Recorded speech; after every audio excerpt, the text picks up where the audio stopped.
ओम शांति। 27/7/26 की मुरली है। बाबा कहते हैं, मीठे बच्चे, सारी दुनिया में तुम्हारे जैसा खुशनसीब कोई नहीं। तुम हो राज ऋषि, तुम्हें माने तुम राजाई के लिए राजयोग सीख रहे हो। हमारे जैसा खुशनसीब कोई नहीं है। क्यों? क्योंकि हम ऋषि यानी पवित्र हैं, जो हम पवित्र बनकर राज्य पद ले रहे हैं अभी राजयोग सीखकर।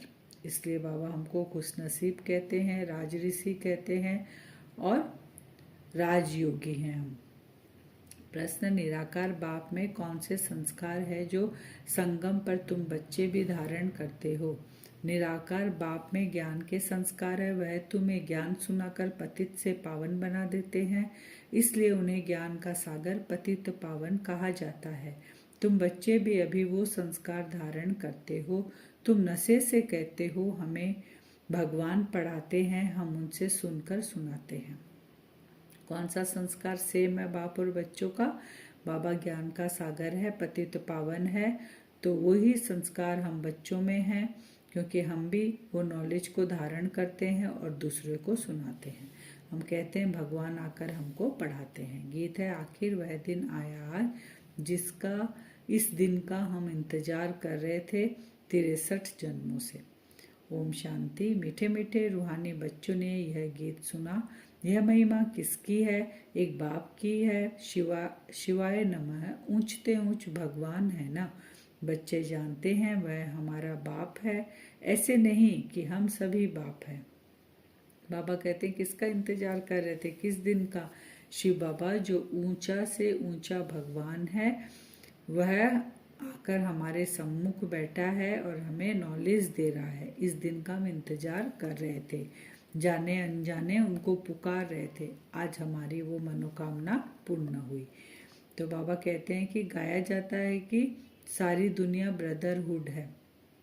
सन्यासी, विद्वान आदि कहते हैं कि ईश्वर सर्वव्यापी है, तो अगर सर्वव्यापी हुआ तो फादरहुड हो गया। तो बाबा कहते हैं ऐसा नहीं है। एक फादर के तुम सब बच्चे हो, तो आत्मा आत्मा तुम ब्रदरहुड, भाई भाई हो। उस बाप की सभी प्रार्थना करते हैं। कौन से पिता की? गॉड फादर कहते हैं ना। तो गॉड फादर एक ही है, उसकी सब प्रार्थना करते हैं। एक की बंदगी व पूजा होनी चाहिए, वह है सतोप्रधान पूजा।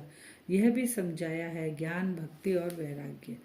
जब गॉड फादर एक है तो उस बाप की प्रार्थना होनी चाहिए, बंदगी भी उस एक की होनी चाहिए। तो जब एक की होगी तो वो सतोप्रधान पूजा होगी। सदगति कहा जाता है जीवन मुक्ति धाम को। यह आत्मा को बुद्धि में धारण करना है। सदगति हमको कब मिलेगी? जब हम जीवन मुक्ति धाम को माने जीवन मुक्ति में होंगे, तब हमको सदगति मिलेगी। इस जीवन में रहते रहते मुक्त अवस्था, यह आत्मा को बुद्धि में धारण करना। हमारा घर शांति धाम है, उसको मुक्ति धाम, निर्वाण धाम भी कहा जाता है। सबसे अच्छा नाम है शांति धाम। बाबा कहते हैं हम आत्मा कहाँ के रहवासी है? शांति धाम। और उसका अलग अलग नाम है, मुक्ति धाम भी है, निर्वाण धाम। लेकिन बाबा कहते हैं शांति धाम सबसे अच्छा है, क्योंकि वहाँ आत्मा एकदम शांति में रहती है, बिंदु स्वरूप में रहती है। और बाबा कहते हैं आत्मा ऑर्गन्स होने के कारण आत्मा टॉकी में आती है, लेकिन जब बिना ऑर्गन्स के आत्मा रहती है तो शांति में रहती है। तो वो नाम सबसे अच्छा है। सूक्ष्म वतन में आत्मा क्या करती है? मूवी करती है। फरिश्ता स्वरूप रहता है ना, तो एक्शन से बात होता है, वहाँ पे संकल्पों से बात होता है, इशारों में बात होता है। लेकिन यहाँ पर क्या होता है? स्थूल वतन में टॉकी, आत्मा को शरीर मिल जाता है तो वो मुख से बातचीत करती है। मनुष्य सृष्टि के लिए ही गाया जाता है कि यह सृष्टि चक्र लगाती है। उसको कहा जाता है वर्ल्ड की हिस्ट्री ज्योग्राफी। ये सृष्टि चक्र लगाती है, माने मनुष्य आत्मा ही चक्र लगाती है 84 जन्म। इसलिए वर्ल्ड की हिस्ट्री ज्योग्राफी गाया जाता है। मनुष्य ही तो उसको जानेंगे ना। अब इस हिस्ट्री ज्योग्राफी में कौन है चक्र, कौन लगाता है? मनुष्य। तो मनुष्य ही जानेंगे वर्ल्ड की हिस्ट्री ज्योग्राफी। ऊंचते ऊंच बाप है, ऊंचते ऊंच बाप है। वर्ल्ड की हिस्ट्री ज्योग्राफी कैसे रिपीट होती है वही जानते हैं। इस चक्र को जानने से तुम चक्रवर्ती राजा बनते हो। ऊंचते ऊंच बाप से बाबा आकर सम्मुख बैठकर बोलते ना, बाबा में संस्कार है ज्ञान का, बाबा आके हमें हिस्ट्री ज्योग्राफी की नॉलेज देते हैं तो हम चक्रवर्ती राजा बनते हैं। गाते भी है, देवताएं संपूर्ण निर्विकारी हैं, लक्ष्मी नारायण के चित्र है ना, वह संपूर्ण निर्विकारी और अपने को कहते हैं संपूर्ण विकारी। जो उनके आगे जाके माथा टेकते हैं और पूजा करते हैं, उनको श्रेष्ठ मानते हैं, तो वो अपने आप को वहाँ क्या कहते हैं, संपूर्ण विकारी, उनको संपूर्ण निर्विकारी कहते हैं। कलयुग में है संपूर्ण विकारी, संपूर्ण पतित। भारत की ही बात है, ये बाप ही आकर बुद्धि में बिठाते हैं और कोई नहीं जानते। उन्होंने तो सतयुग को लंबा समय दे दिया है। समझते हैं लाखों वर्ष पहले सतयुग था, तो किसी की बुद्धि में यह बात आती ही नहीं है। लाखों वर्ष का कह दिया तो सब बाबा कहते हैं ना, मूझ गया सूत, तो सब क्लियरिटी है ही नहीं। तभी बाबा को आकर हमें ज्ञान देना पड़ता है, नॉलेज देनी पड़ती है, तब हम दूसरों को समझाते हैं। अब बच्चे जानते हैं, हम अभी संपूर्ण विकारी से संपूर्ण निर्विकारी बन रहे हैं। बाप समझाते हैं आत्मा में ही खाद पड़ती है, आत्मा ही खाद पड़ने से गोल्डन एज रहती है, फिर आयरन एज बनती है। अब बाबा के फिर आयरन एज से हमको गोल्डन एज में लेकर जाते हैं। बाबा कहते हैं ये इसका तरीका क्या है गोल्डन एज में जाने का, मुझे याद करो मन मना भाव। जब अपना मन बाबा में लगाएंगे तो उसकी पावर से हमारे अंदर से खाद निकल जाएगी। इसको योग अग्नि कहा जाता है। राजाई के लिए कभी कोई पढ़ाई होती है क्या, बाबा पूछ रहे हैं, क्वेश्चन मार्क है। राजाई के लिए कभी कोई पढ़ाई, राजाई पद कैसे मिलता है, परंपरा, जैसे उनके माता पिता राजगद्दी पे हैं तो वो अपने बच्चों को वो राजगद्दी देते हैं, तो ऐसे मिलती है। राजाई के लिए कोई पढ़ाई नहीं होती।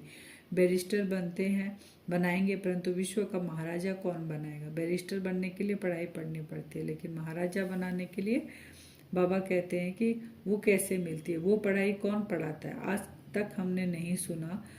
ये कलयुग एंड तक साइंस इतना अपना काम कर रहा है, साइंस ऐसा ऐसा इन्वेंशन निकाल रहा है, लेकिन महाराजा की पढ़ाई क्या है वो हमें नहीं पता। तो ये कौन पढ़ाता आकर महाराजा बनाने के लिए, ये गुप्त है, ये परमात्मा शिव बाबा आकर ही गुप्त रीति से ये पढ़ाई हमको पढ़ा रहे हैं। लेकिन ये पढ़ाई पढ़ने वाले भी कोटों में कोई में कोई ही निकल रहे हैं, जो उनको गुप्त वेश पे पहचान रहे हैं। हम सतयुग के लिए राज्य ले रहे हैं। अभी सतयुग में कौन होंगे, लक्ष्मी नारायण की डिनाइस्टी होगी, और भी तो राजाएं होंगे ना। बाबा कहते हैं डिनाइस्टी जब चलेगी तो और भी तो राजाएं वहाँ पर होंगे। तो बच्चे जानते हैं अभी हम विजयवाला में पिरोने के लिए पुरुषार्थ कर रहे हैं। दुनिया में माला का अर्थ कोई नहीं जानते। अभी हम कौन सी माला में जा रहे हैं, विजय माला में जा रहे हैं। और दुनिया में माने भक्ति में जो मालाएं फेरते हैं उनका अर्थ भी कुछ नहीं जानते हैं।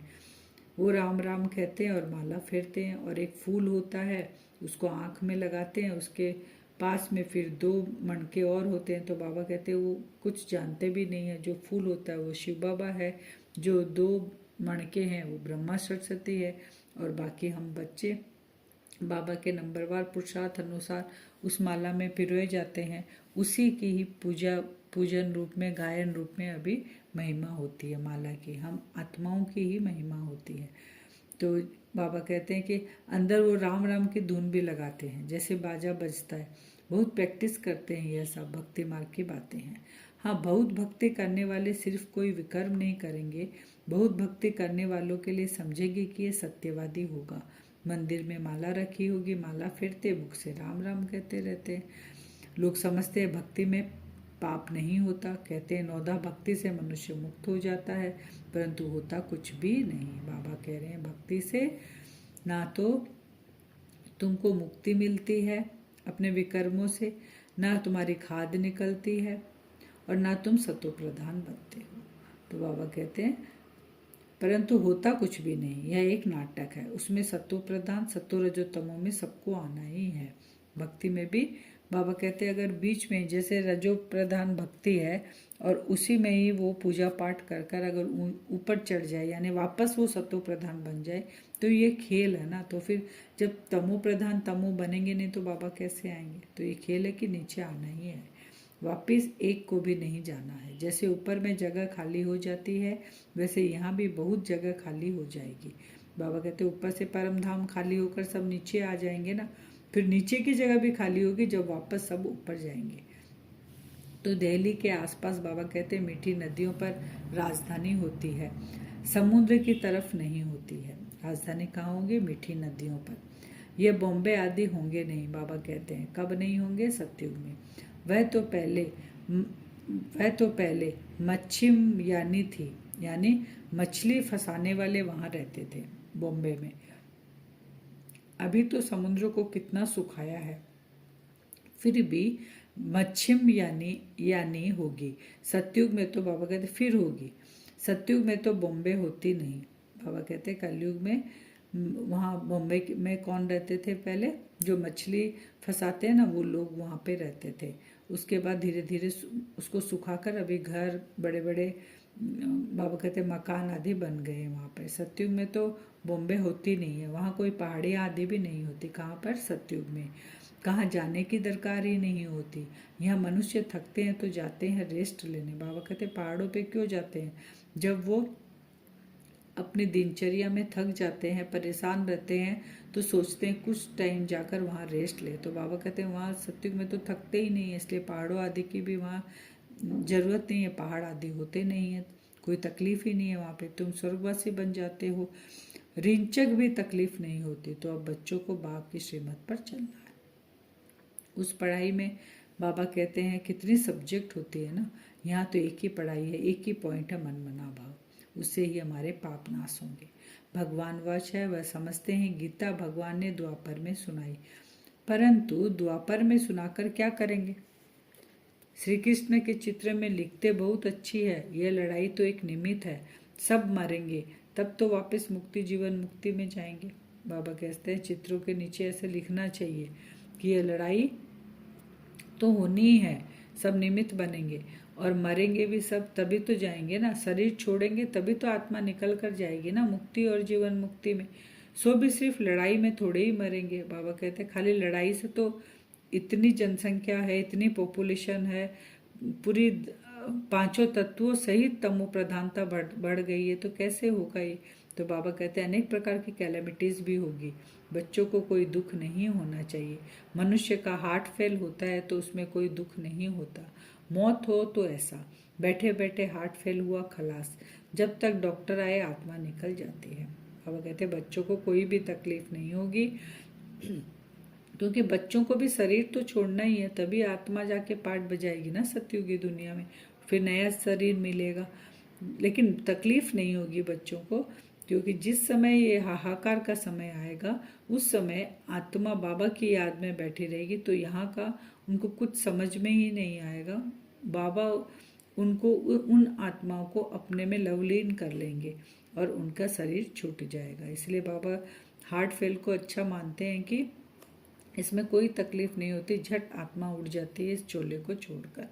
अब तो सबका मौत होना है, पिछाड़ी में न हॉस्पिटल, न डॉक्टर रहेंगे, न क्रियाक्रम करने वाले रहेंगे। जब सभी की अंतिम समय है, सभी शरीर छोड़कर जा रहे हैं, तो कौन किसकी सेवा करेगा?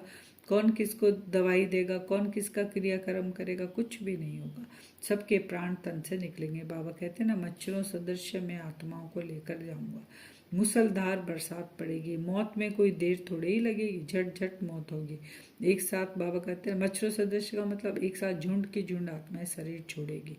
कोशिश कर रहे हैं, बाबा कहते हैं मौत में कोई देरी थोड़ी ही लगेगी, कोशिश कर रहे हैं ऐसे बॉम्ब्स बनाए जो मनुष्य फट से मर जाए। ऐसे ऐसे बॉम्ब्स बनाते रहते हैं, बॉम्ब्स की इम्प्रूवमेंट करते रहते हैं, ये ड्रामा में नूत है। ऐसे बॉम्ब्स बनेंगे, बाबा कहते हैं ड्रामा में नूत है, उनको प्रेरणा मिलेगी और वो ऐसे ऐसे बॉम्ब्स बनाते रहेंगे। बाबा कहते हैं देवताएं पूज्य होते हैं, मैं नहीं बनता हूँ। बाबा पूज्य नहीं बनते, बाबा पुजारी नहीं बनते, देवताएं ही ये पाठ बजाते हैं। भारतवासी देवी देवताओं के ही मंदिर बनाकर उनका पूजन करते हैं। लक्ष्मी नारायण जो पहले पूज्य थे, फिर भक्ति मार्ग में वही शिव बाबा की पुजारी बनते हैं। जिस शिव बाबा ने महाराजा महारानी बनाया, उनके फिर मंदिर बनाकर पूजा करते हैं। विकारी भी कोई फट से नहीं बनते हैं, आहिस्ते आहिस्ते बनते हैं।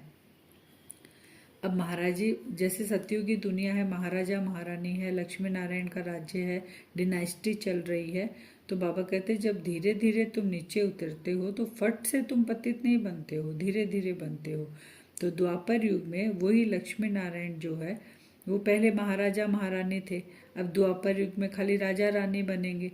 तो वो सबसे पहले वो पूजा किसकी करेंगे? शिव बाबा का मंदिर बनाएंगे और उनकी पूजा करेंगे। फिर महाराजा बाबा कहते हैं कि फिर उनके बाद उनको देखकर वो राजाएं जब शिव बाबा की पूजा करते हैं तो प्रजा भी वहाँ रहती है ना, वो प्रजा भी आती है। तो बाकी लोग भी जब राजा शिव बाबा की पूजा करते हैं, शिव का मंदिर बनाते, तो प्रजा भी उनकी पूजा करने लग जाती है। तो पहले अव्यभिचारी भक्ति एक शिव की रहती है, बाद में वो स्वयं अपनी ही मूर्ति बनाकर पूजा करने लग जाते हैं। इसीलिए पहले पहले शिव का मंदिर बनाते हैं। उस समय तो हीरो को कट कराए लिंग बनाते हैं पूजा के लिए, क्योंकि अथाह धन रहता है ना। सतयुग त्रेता में अथाह धन है और तुरंत द्वापर में हम आते हैं तो वो धन तो रहता ही है। यह किसी को भी पता नहीं कि परमात्मा छोटी सी बिंदी है, यह तुम अभी समझते हो कि बड़ा लिंग नहीं है। मंदिर तो बहुत बनाएंगे, वही राजा लोग बनाते हैं, तो प्रजा भी फिर शिव बाबा की पूजा करती है। उनको कहा जाता है अव्यभिचारी सत्व प्रधान पूजा। फिर बाद में वही पूजा धीरे धीरे, आज हम किसकी, बाबा भी कल मुरली में कहा टिवाटे की पूजा करते हैं, रास्ते की पूजा, जानवरों की पूजा, तो वो अव्यभिचार भक्ति व्यभिचारी हो जाती है, अनेकों की करते हैं। तुम रजो तमो में आए हो तो नाम ही हिंदू हो गया है हमारा। तुम हो ब्राह्मण, तुम्हारी आत्मा पवित्र होती जाती है। पूरा पवित्र होंगे तो यह पुराना चोला छोड़ना पड़ेगा।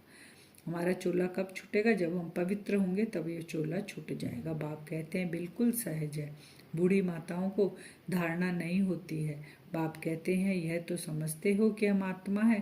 बूढ़ी माता नहीं समझ पाती, तो बाबा कहते एक चीज़ तो समझो कि हम आत्मा है। आत्मा में ही अच्छे व बुरे संस्कार होते हैं। आत्मा ने जो कर्म किया वह दूसरे जन्म में भोगना होता है। ये सिंपल सिंपल बातें भी अगर याद रहे तो हम पुरुषार्थ में लग जाएंगे। बाप भी आत्माओं से बात करते हैं। बाप कहते हैं बच्चे आत्माभिमानी बनो।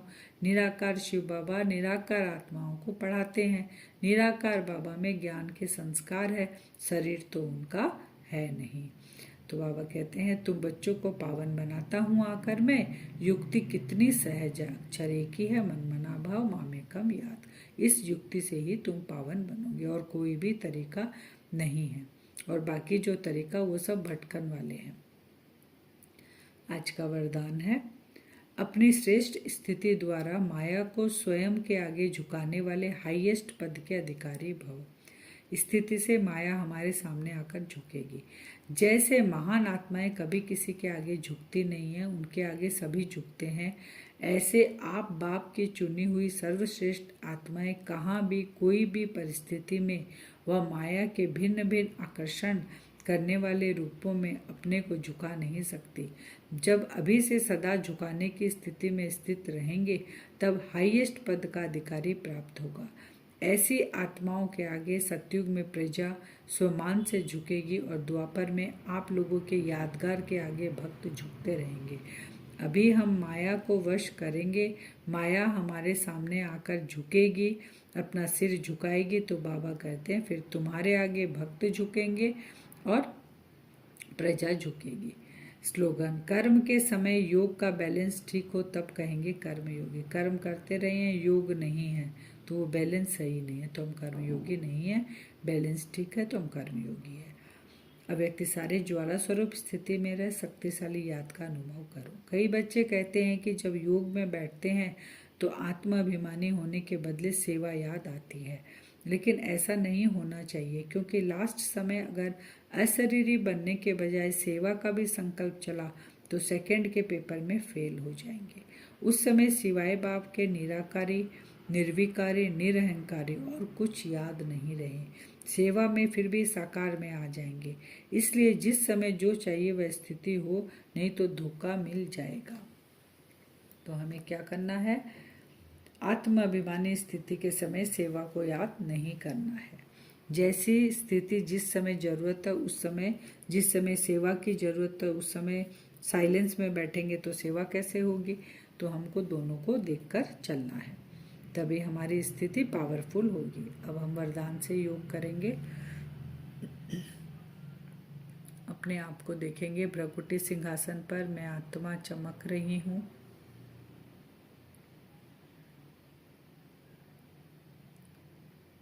एक बहुत ऊंची पहाड़ी विजुअलाइज करें। एक बहुत ऊंची पहाड़ी है। उस पहाड़ी पर अपने आप को विजुअलाइज करें इस ब्राह्मण स्वरूप में ही, इस साकार चोले में ही मैं आत्मा बिंदु स्वरूप भ्रकुटी सिंहासन पर बैठी हूँ। उस पहाड़ी पर देखें, इस ब्राह्मण चोले में आत्मा बैठी है। पूरे विश्व को हम उस पहाड़ी से देख सक रहे हैं। ऐसी ऊंची स्थिति में बैठेंगे। ऊंचा स्थान पे बैठे हैं। अपनी स्थिति भी उतनी ही पावरफुल होनी चाहिए। मैं श्रेष्ठ नॉलेजफुल आत्मा इस ऊंची स्थिति में स्थित होकर बैठे।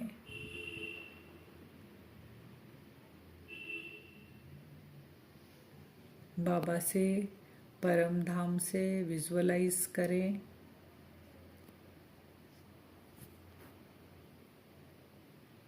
सफेद रंग की किरणें मुझ आत्मा पर पड़ रही है। विजुअलाइज करें। मुझ आत्मा के अंदर प्रवेश कर रही है। ये सफ़ेद रंग की किरणें धीरे धीरे मेरे ब्रेन में फैल रही है। चेहरे पर, गले में, ऐसे करते करते बाबा की ये पावरफुल किरणें पूरे पाँव में, पाँव के अंगूठे तक पहुंच गई। पूरी बॉडी, साकार चोले में आत्मा बैठी है। बाबा की किरणें पूरे बॉडी में फैल गई।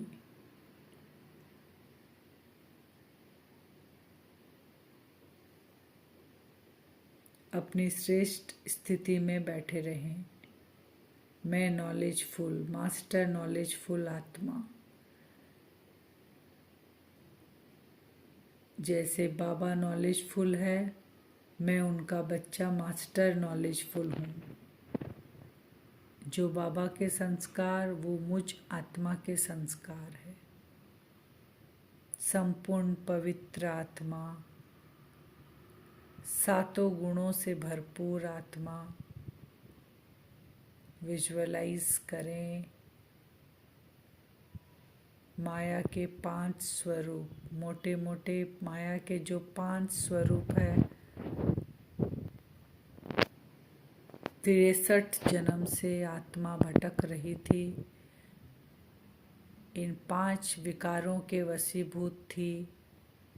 आज बाबा की जो पावरफुल किरणें हैं,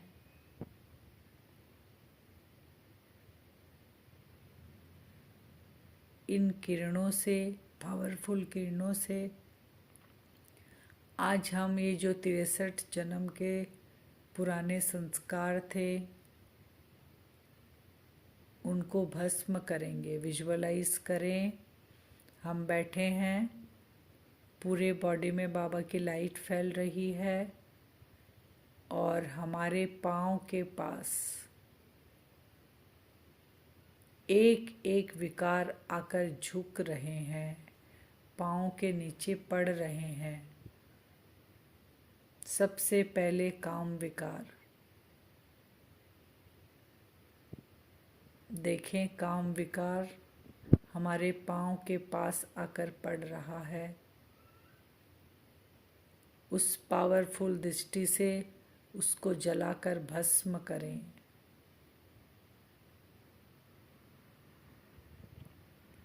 देखें भ्रकुटी और आँखों से वो सफ़ेद रंग की किरणें उसके ऊपर पड़ रही है। अंश वंश सब खत्म काम विकारों का। ऐसे ही एक एक विकार को लेकर आएंगे। ये पांचों विकार मुक्त होना चाह रहे हैं और हमारे पैरों में आकर गिर रहे हैं। अपना सर झुका रहे हैं, विजुअलाइज करते जाएं। क्रोध का रूप विजुअलाइज करें, वो हमारे पैरों में झुक रहा है। उसके ऊपर भी वाइट कलर की पावरफुल किरणें आँखों से निकलकर, भ्रकुटी से निकलकर उसको जला रही है। उसका भी अंश और वंश खत्म। काम, क्रोध, मोह, लोभ, अहंकार, पांचों ही विकार पाँव में आकर गिर रहे हैं, झुक रहे हैं।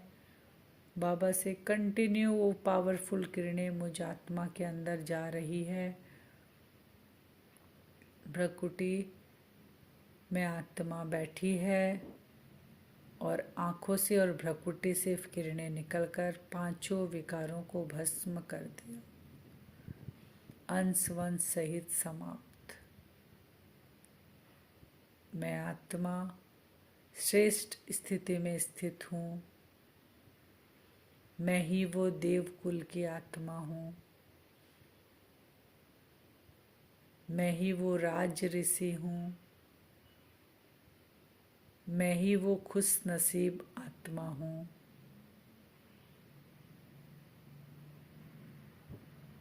देखें, पांचों विकारों को भस्म किया, अंश वंश सहित। उसी पहाड़ी पर बैठकर वही पावरफुल वाइब्रेशन पूरे विश्व में फैलाएंगे। ये पावरफुल किरणें